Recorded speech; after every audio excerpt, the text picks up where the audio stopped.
Along with product titles and descriptions, all of the text your customers read on the subscription widget and checkout can be tailored to match your brand as well.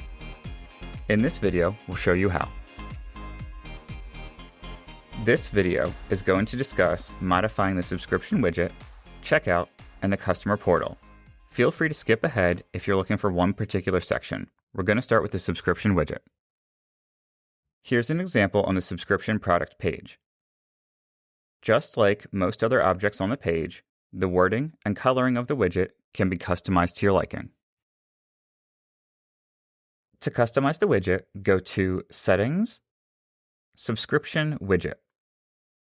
We can customize the text on the widget here, as well as the color and text of the pop-up.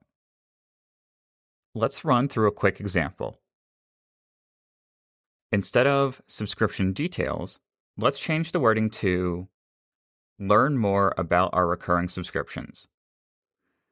In addition, I'll change the color of the pop-up to a dark blue instead of black.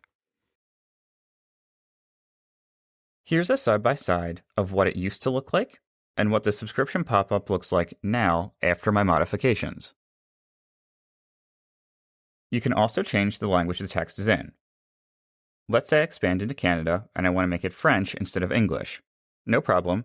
I can go back into Settings and Subscription Widget to add the French equivalent of all of the phrases. Now let's modify the Recharge checkout page.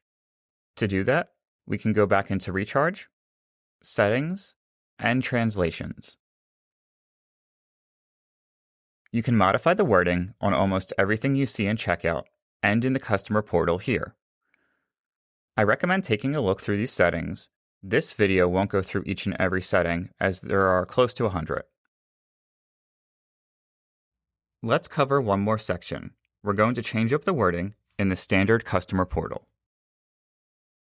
You can modify the text in the customer portal in the same place as checkout, here in Settings, Translation. This time, we'll select the Customer Portal tab.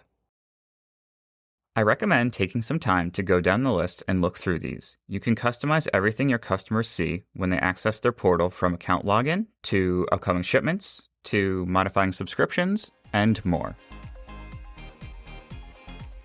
If you have any questions about modifying the text you see in checkout, the customer portal, or the subscription widget, please reach out to our team. We'll be happy to help out. I'll include a link in the description below.